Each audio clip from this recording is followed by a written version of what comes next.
Hello students, I am Sunil Yati and today we are starting the third lecture of chapter basics.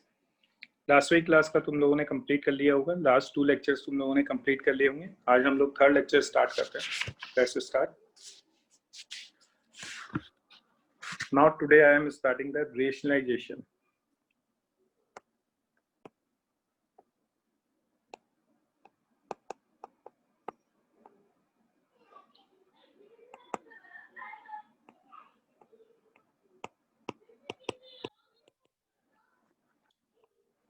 Okay, अब हम लोग ये देखते हैं कि हम लोग किस तरह से रेशनलाइज करते हैं और क्या फायदा होता है रेशनलाइज करने का। एक छोटा सा कुछ क्वेश्चन से हम लोग स्टार्ट करते हैं। Okay, suppose first question I am putting, suppose the number n is equal to 1/√2 + 1। ठीक है, इसको सिंप्लीफाई करना है, मतलब सिंपलेस्ट फॉर्म में लिखना है। तो कैसे करते हैं रेशनलाइज? हमेशा ध्यान रखना कि अगर डिनोमिनेटर में √a + √b का फॉर्मेट है, ठीक है, ये एक रेशनल नंबर आ रहा है, तो हम इसको √a - √b से मल्टीप्लाई करते हैं, जिससे मल्टीप्लाई और डिवाइड दोनों करना पड़ेगा क्योंकि वैल्यूज चेंज नहीं होनी चाहिए, है ना। जब हम लोग इसको मल्टीप्लाई और डिवाइड करेंगे तो नीचे वाला जो फॉर्मेट है वो क्या बन जाएगा? रेशनल फॉर्म बन जाएगा। जैसे suppose I am taking n equal to, इसको मल्टीप्लाई कर दिया √2 - 1, सेम क्वांटिटी को डिवाइड करना पड़ेगा, ठीक है, क्योंकि वैल्यूज ऑफ n चेंज नहीं होना चाहिए। तो ये क्वांटिटी होगी, this is √2 - 1 and that value is equal to √2 का स्क्वायर - 1 का स्क्वायर। नीचे वाला जो फॉर्मेट है वो रेशियल बन गया है, और √2 - 1 that value is equal to 2 - 1, it means answer is √2 - 1। Okay, suppose I am taking the n is equal to 1/√3 + √2। Simplest form में लिखना है, रेशनलाइज करें तो n इक्वल टू √3 - √2, है ना। डिनोमिनेटर में अगर √a + √b है तो मल्टीप्लाई और डिवाइड करेंगे √a - √b से। अगर डिनोमिनेटर में √a - √b है तो मल्टीप्लाई और डिवाइड करेंगे √a + √b से। This is √3 + √2 and again √3 - √2। ये मेरे पास सेम क्वांटिटी है जिससे मैंने मल्टीप्लाई और डिवाइड किया है, इससे n की वैल्यूज सेम रहेगा। तो the values of n is √3 - √2 divided by √3 square minus √2 square. It means the value is equal to √3 minus. Okay, fine. Suppose I'm putting the question 4 plus 3 √5. Okay, and 4 minus 3 √5. Okay, and that value is equal to a plus b √5, where a and b are the rational number. Okay, find out value of a and b. Okay, now see the question. The question is 4 plus 3 √5 divided by 4 minus 3 √5. अगर मैं इसको simplest form में बनाऊंगा तो question है that is 4 plus 3 √5 और 4 minus 3 √5। अगर मैं इस क्वांटिटी को 4 plus 3 √5 से मल्टीप्लाई और डिवाइड कर देता हूँ तो न्यूमरेटर वाली क्वांटिटी होगी a square minus b square, तो 4 का स्क्वायर माइनस 3 √5। 1 मिनट। तो ऊपर वाली जो क्वांटिटी अगर हम लोग ध्यान से देखेंगे तो वो वाली क्वांटिटी हो गई 4 plus 3 √5 से हमने मल्टीप्लाई किया इसको, ठीक है। ऊपर वाली क्वांटिटी क्या होगी? a plus b multiply with a plus b, it mean 4 plus 3 √5 whole square. जो डिनोमिनेटर में quantity this is a plus b और a minus b, ठीक है, a plus b and a minus b। Okay, यहाँ पे जो sign है वो क्या है? This is minus. तो a plus b and a minus b, this is the formula of a square minus b square, it means 4 square minus 3 √5 whole square. A plus b whole square, you all know the formula of a plus b whole square. The formula of a plus b whole square is a square plus b square plus 2ab. Now first one is a square 16 plus b square 9 multiply with 5 45 plus 2ab 24 √5 divided by 16 45 तो that value is equal to 16 plus 45 कितना हो गया? That value is equal to 61, okay, plus 24 root over 5 divided by -29।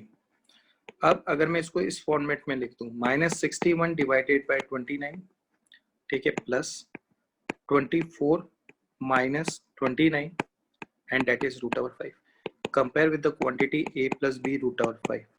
Now a equal to, the values of a equal to -61 divided by 29 and the values of b equal to -24 divided by 29. Fine बेटा, okay. एक बहुत simple सा question मैं put up कर रहा हूँ, बहुत general question होते हैं इस तरह से। If x is equal to root over 3 plus root over 2, find out value of given expression. First is x plus 1 upon x. The second one is x square plus 1 upon x square. And the third one is x cube plus 1 upon x cube. And fourth one is x to the power 4 plus 1 upon x to the power 4. Find out the values of these expressions. All these are expressions in the terms of x. Okay. We know the values of x, so we can find out the values of 1 upon x. The values of x is equal to root over 3 plus root over 2. The values of 1 upon x is equal to 1 upon root over 3 plus 1 upon root over 2. We already, ठीक है, solve this question 1 upon root 3 plus 1 upon root 2. अब suppose मैंने इसको rationalize किया, तो multiply कर देता हूँ root 3 minus 2 और root 3 minus root 2 से. Now the quantity become root 3 minus root 2 and the denominator is 3 minus 2. It means the values of x is equal to root over 3 minus root over 2. Suppose I am taking this is the first equation and this is the second equation. अब जो given expression है ना, ध्यान से देखना, the first is x plus 1 upon x, है ना, this is very simple, root 3 plus root 2 and root 3 minus root 2. Root 2 cancellation है, it means the values is 2 root over 3. Fine. Number second, this is x square plus 1 upon x square. If I am adding plus 2, ठीक है, तो x square plus 1 upon x square plus 2 minus 2, वरना values change हो जाएगा. Now the first three terms becomes x plus 1 upon x whole square minus 2. तुमने कहा yes sir, बिल्कुल correct है, ऐसा ही होगा. और हम सब लोगों को किसकी वैल्यूज पता है? हम सब लोगों को x plus 1 upon x की वैल्यूज नोन है. The values of x plus 1 upon x from the previous expression, that value is equal to 2 root 3 whole square minus 2. Again 4 multiply with 3, 12 minus 2. It means that value is equal to 10. And the third one is x cube plus 1 upon x cube. Okay, we know the formula of a cube plus b cube. That value is equal to a plus b, a square plus b square minus ab. Now the values become x plus 1 upon x. Again मैं 2 add कर देता हूँ, तो finally ये बनेगा x plus 1 का x plus 1 upon x का whole square plus 2 and minus 2. तो that value equal to minus 3. x plus 1 upon x, that value is equal to 2 root over 3.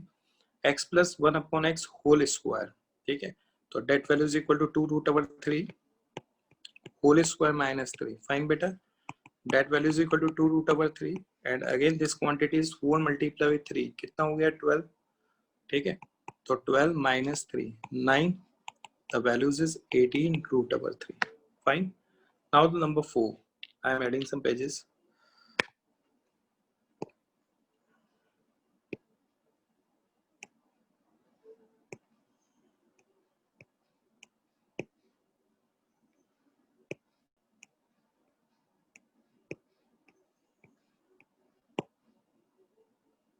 Now number 4. Number 4 is x to the power 4 plus 1 upon x to the power 4.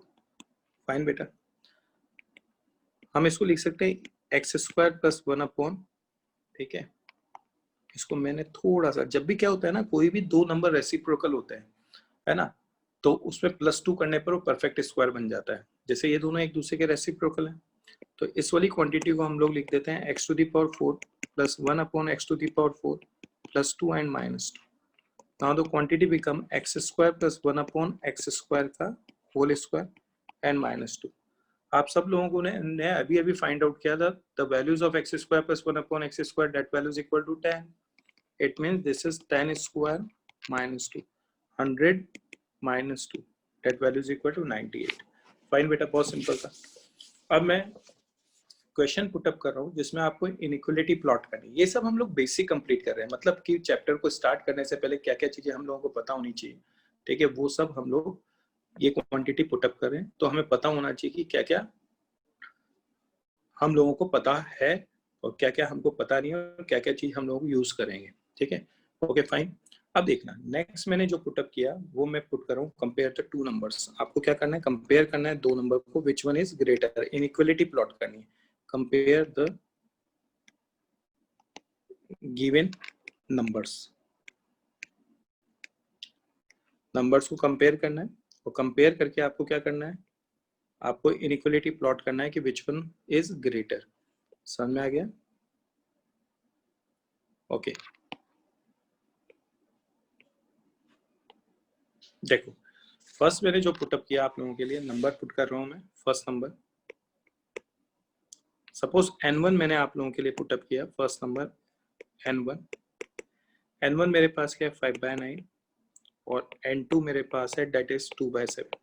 आपको compare करना है, inequality plot करनी है कि which one is greater, कौन सा greater होगा. तो ऐसा करने के लिए हमेशा किसी एक क्वांटिटी को सेम कर लो. तो मैक्सिमम हम क्या करते हैं, डिनोमिनेटर को सेम कर देते हैं. तो मुझे पता है यहाँ 9 है, यहाँ पे 9 है और यहाँ पे 7 है. अब मुझे इसके डिनोमिनेटर को सेम करना है. तो ऐसा करता हूँ कि फर्स्ट नंबर को 7 से मल्टीप्लाई और डिवाइड कर देता हूँ और सेकंड नंबर को 9 से मल्टीप्लाई और डिवाइड कर देता हूँ. तो फाइनली अगर मैं इस क्वांटिटी को देखूंगा तो हम लोगों ने इसको 7 से मल्टीप्लाई किया और 7 से डिवाइड कर दिया. मुझे पता है इससे वैल्यूज चेंज नहीं होगी. ये वाली क्वांटिटी होगी 35 और ये क्या होगा 63.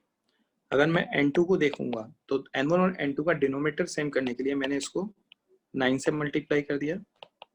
तो ये वाली क्वांटिटी होगी n2, this is 18 divided by 63. अब अगर मैं इन दोनों नंबर को कंपेयर करूंगा तो दोनों का डिनोमिनेटर क्या है, सेम है ना. तो बहुत सिंपल हो गया. इसका मतलब जिसका न्यूमरेटर ग्रेटर होगा वही नंबर ग्रेटर होगा. तो न्यूमरेटर किसका ग्रेटर है, n1 का. तो it's implies n1 is greater than m2. Suppose I am putting second question.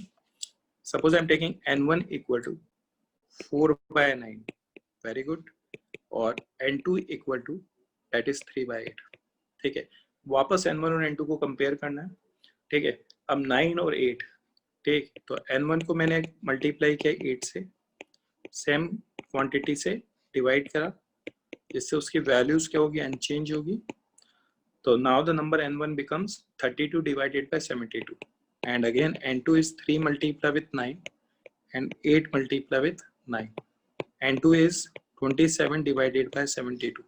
तो फाइनली क्या आ गया, n1 is greater than n2. Fine. चलो कुछ और क्वेश्चन प्लॉट करते हैं इसमें.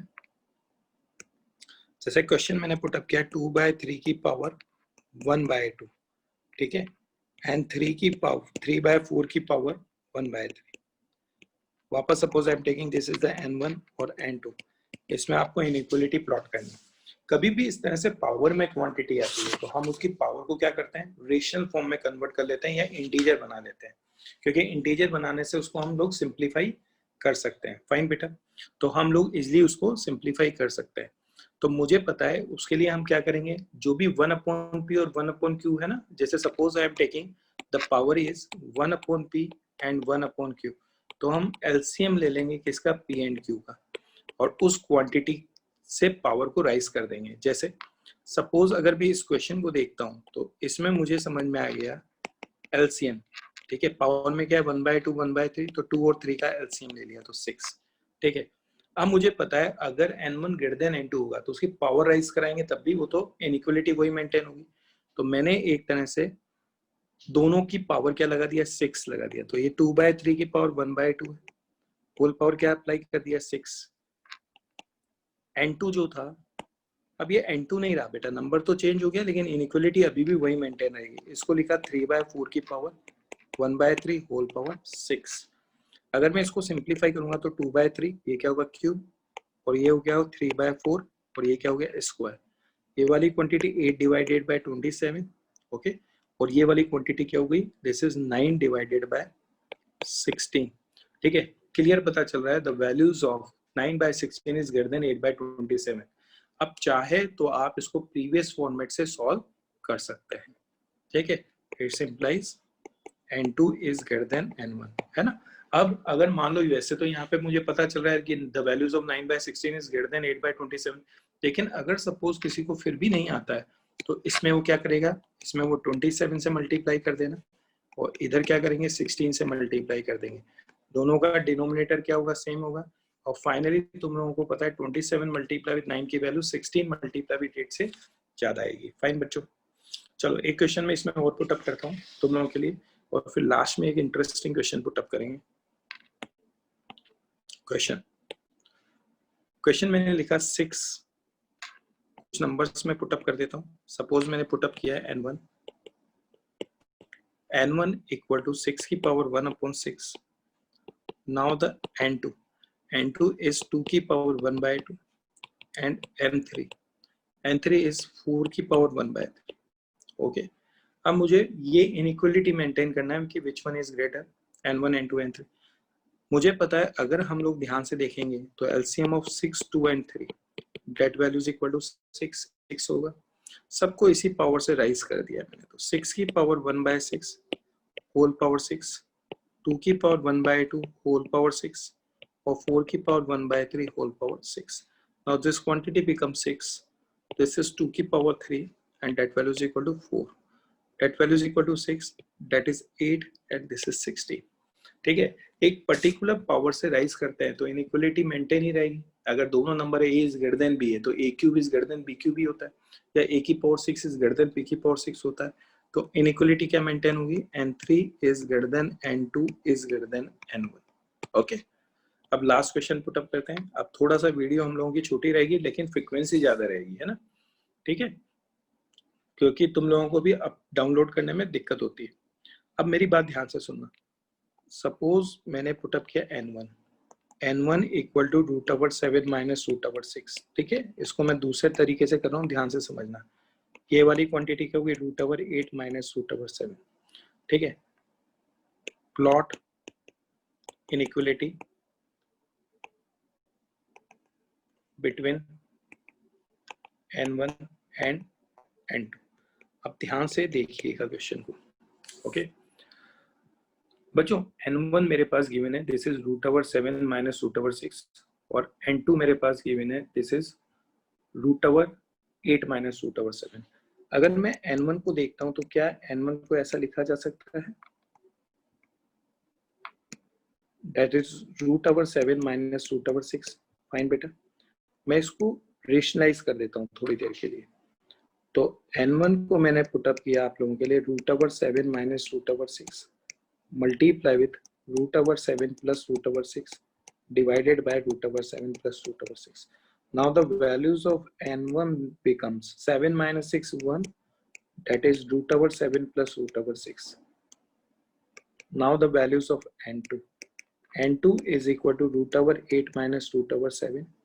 Now n2 equal to √8 minus √7 divided by √8 plus √7 multiply and divided by √8 √7. Now the values of n2 become 1 upon √8 plus √7. Now n1 divided by n2. You know the values of n1. This is 1 upon √7 plus √6, and the values of n2 1 upon √8 plus √7. Okay, it means n1 upon n2 equal to √7 plus √8 divided by √7 plus √6. अब ध्यान से देखो, clearly तुम्हें पता चल रहा है कि this is the common quantity and the values of √8 is greater then √6। Okay, तो इसका मतलब ये वाला जो नंबर होगा ये इस नंबर से ग्रेटर होगा, तो ये एक बिगर नंबर होगा with respect to that quantity, है ना। तो इसका मतलब n1 अपॉन n2 क्या आ रहा है, n1 अपॉन n2 क्या आ रहा है, ग्रेटर देन 1 और लेस देन 1। तुमने कहा सर न्यूमरेटर ग्रेटर है डिनोमिनेटर लेसर है, तो एक क्वांटिटी क्या होगी, ग्रेटर देन 1। तो इसका मतलब n1 upon n2 is greater then 1, तो n1 is greater than n2। Okay बच्चों, ठीक है, फाइन।